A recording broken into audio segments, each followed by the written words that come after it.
आचार्य श्री श्री रविशंकर, ये एक बहुत बड़ा नाम है। और जहाँ तक मुझे ध्यान है, हम लोग बचपन से इस नाम को सुनते आ रहे हैं। इस नाम के लिए एक असीम श्रद्धा हम लोगों के दिल में रहती है। धार्मिक दृष्टिकोण से हमारे जो भी मतभेद हों, मनभेद हों, लेकिन हमेशा एक बात हमें बताई गई या हमने देखा कि श्री श्री रविशंकर जी पूरे संसार में शांति के लिए, सद्भावना के लिए काम कर रहे हैं। रियली ये बहुत अच्छा लगता है। लेकिन कुछ दिनों पहले YouTube के ऊपर एक वीडियो देखी गई, a powerful slap by Shri Shri Ravishankar to doctor Zakir Naik. इस वीडियो क्लिप को देखने के बाद मैं बहुत दुखी हो गया। आज तक मेरे समझ में नहीं आया कि श्री श्री रविशंकर जो इतना बड़ा नाम है, इतनी बड़ी शख्सियत है, हजारों हजारों की संख्या में जिनके फॉलोअर हैं, उन्होंने इस तरह की निम्न स्तर की भाषा का प्रयोग क्यों किया। शायद कुछ साल पहले, एग्जैक्ट डेट तो मुझे नहीं मालूम, लेकिन डॉक्टर जाकिर नायक और श्री श्री रविशंकर ने एक परिचर्चा में एक साथ हिस्सा लिया, जिसका शीर्षक था concept of God in Islam and Hinduism. Doctor Zakir Naik का अपना एक कॉन्सेप्ट है, एक अपनी विचारधारा है, और उनकी जो भी विचारधारा है उससे वो बहुत ही ईमानदार हैं और बहुत ही सशक्त तरीके से अपनी बात को रखते हैं।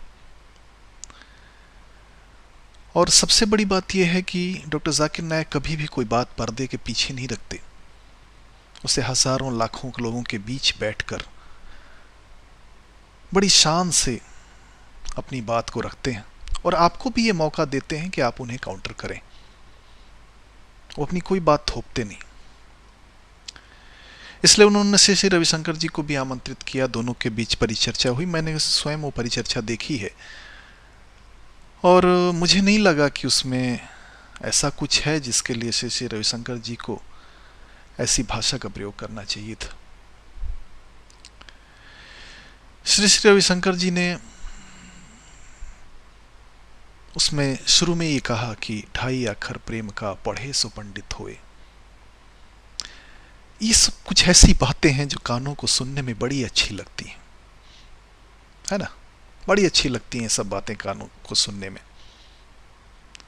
और ऐसा नहीं कि बड़े ज्ञान की बात करी है रविशंकर जी ने कि ढाई अखर पढ़े सो प्रेम का पढ़े सो पंडित होए। इस तरह की भाषाएं या इस तरह की चीज़ें हमारे यहाँ ऑटो रिक्शा पर और रेलवे प्लेटफॉर्म पर और बहुत सारी जगहों पे लिखा मिलता है। और अच्छा है, जिस संत ने इस बात को कही है उसने बहुत ही गरिमापूर्ण तरीके से बात कही है। लेकिन अफसोस इस बात का है कि श्री श्री रविशंकर जी को ये तो याद है कि ढाई अखर पढ़े सो प्रेम का सो पंडित होए, मगर उन संतों ने और भी बहुत सारी चीजें कही हैं, वो शायद उनको याद नहीं रहा। बानी ऐसी बोलिए मन का आपा खोए, औरन को शीतल करें आपहु शीतल होए। लघुता ते प्रभुता मिले प्रभुता ते प्रभु दीरी, चीटी शक्कर ले चली हाथी के सिर धूरी। ये सभी बहुत सारी बातें। मुझे बड़ा आश्चर्य होता है कि श्री श्री रविशंकर जी जैसा आदमी जो पूरी दुनिया में प्रेम का, सद्भावना का संचार करने के लिए घूम रहा है, लेकिन जब एक छोटी सी बात अपने ऊपर आई तो इतना रिएक्टिव हो गया। अगर स्वामी जी को लगता है कि डॉक्टर जाकिर नायक ने उनके विरुद्ध कोई बात कही थी, तो उनके पास मंच उपलब्ध था। वहां उस बात का जवाब वो दे सकते थे। कि स्वामी जी का ये कहना कि वो महामूर्ख था इसलिए मैंने उसका जवाब नहीं दिया, या वहाँ पे हिंदू मुस्लिम सद्भावना को खतरा हो सकता था मेरे जवाब देने से, ये सब बातें निसंकोच स्वामी जी ने बहुत ही गैर जिम्मेदारी से कही है। ऐसा कुछ नहीं था। डॉक्टर जाकिर नायक केवल हिंदुस्तान में नहीं, दुनिया के लगभग सारे मुल्कों में जाते हैं, गल्फ से लेकर यूरोप तक, अमेरिका, कनाडा, यूएस, यूके, शायद ही कोई देश ऐसा बचा होगा जहां वो नहीं गए हों और अपनी बात उन्होंने नहीं कही हो। बड़ी संख्या में दूसरे धर्मों के लोग उनकी सभाओं में आते हैं, अपनी बातें कहते हैं, उनको भी जो भी एतराज़ात होते हैं वो कहते हैं उनके सामने, उनका जवाब देते हैं। श्री श्री रविशंकर जी के साथ भी जो परिचर्चा हुई उसमें भी ऐसा कुछ भी नहीं था जिसके लिए बात का इतना बतंगड़ बनाया जाए।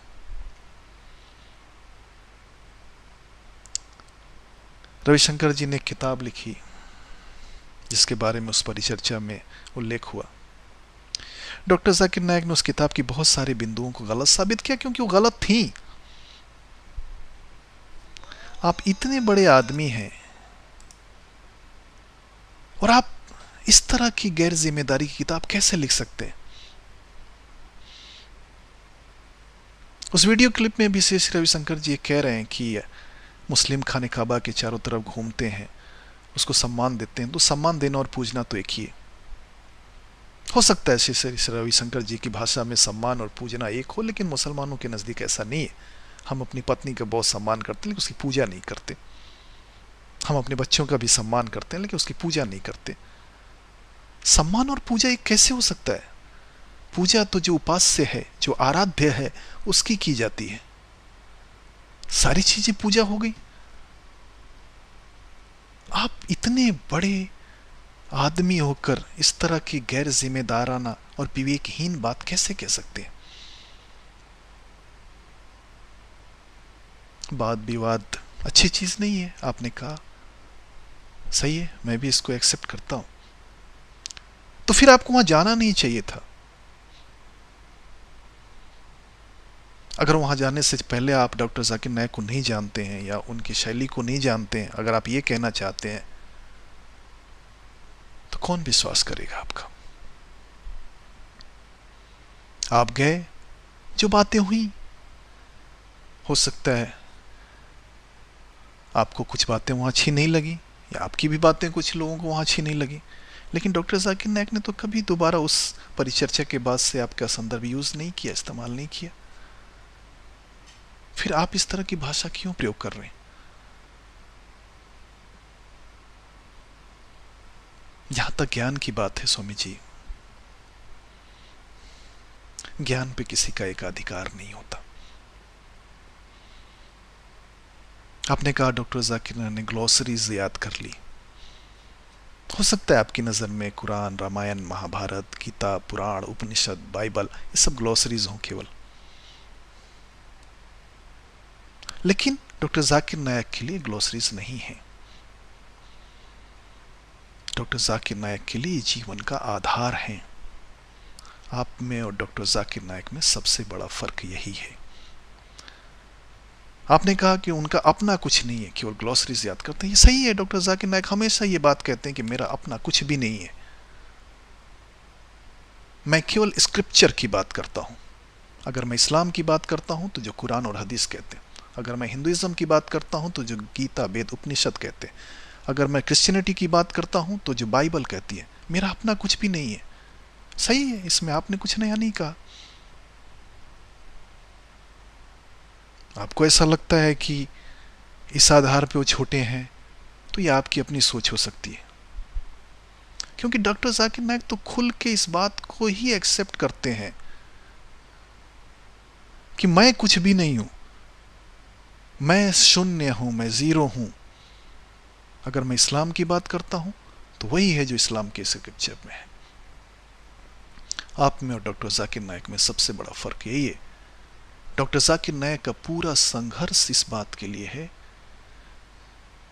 कि लोग ईश्वर के, परमपिता परमेश्वर के, अल्लाह के, खुदा के भक्त बन जाएं, और आपका प्रयास ये है कि लोग आपके भक्त बन जाएं। यही फर्क है सबसे बड़ा। आपने कहा कि मोहम्मद के चाचा शिव के भक्त थे, खाने काबा पहले मंदिर था। आपने इसमें कौन सी नई बात बता दी? इस्लाम तो चीख चीख के यही बात कह रहा है कि प्रोफेट मोहम्मद सल्लल्लाहु अलैहि वसल्लम के आने से पहले पूरे अरब में बुत परस्ती और मूर्ति पूजा का दौर था। खुद उनके अपने चाचा, उनके माँ बाप या दूसरे जो लोग थे, कोई मुस्लिम नहीं थे। यहाँ तक कि प्रोफेट मोहम्मद सल्लल्लाहु अलैहि वसल्लम ने एक बार खुदा से इस बात की परमिशन चाहिए, इजाज़त चाहिए कि अपनी माँ के लिए प्रार्थना करें। ईश्वर ने इसकी अनुमति नहीं दी उन्हें कि नहीं, तुम्हारे माँ बाप ईमान वाले नहीं थे। इस्लाम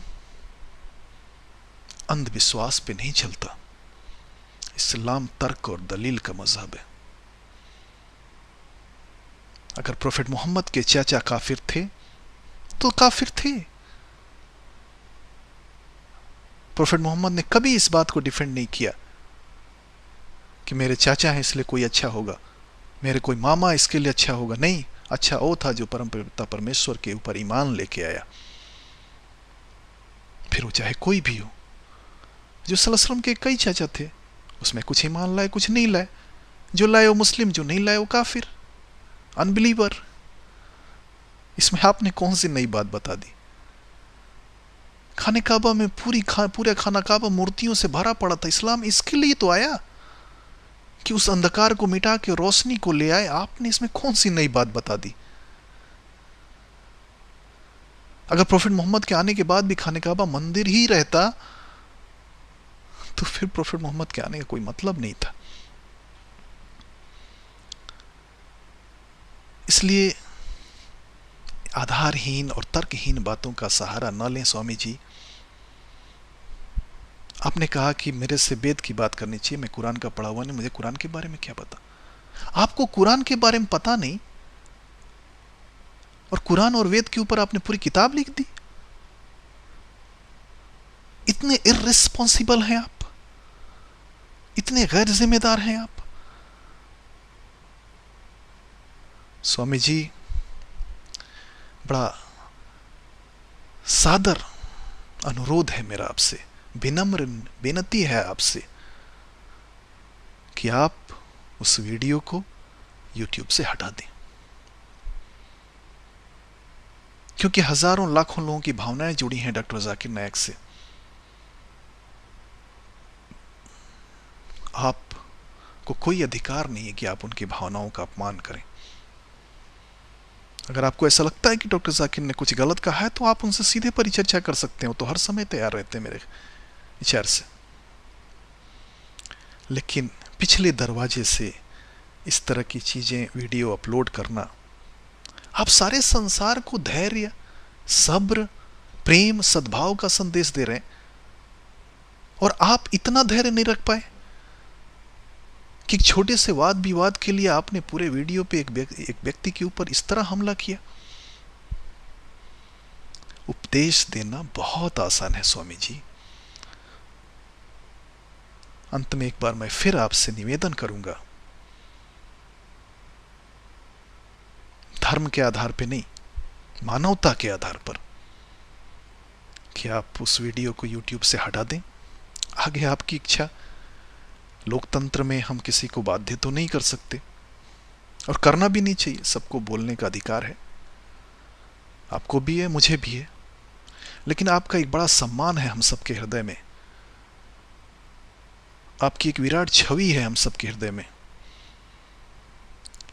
इसके लिए हम कहेंगे कि आप उस वीडियो को हटा के एक सद्भाव का परिचय दें। हम सब आपके आभारी रहें।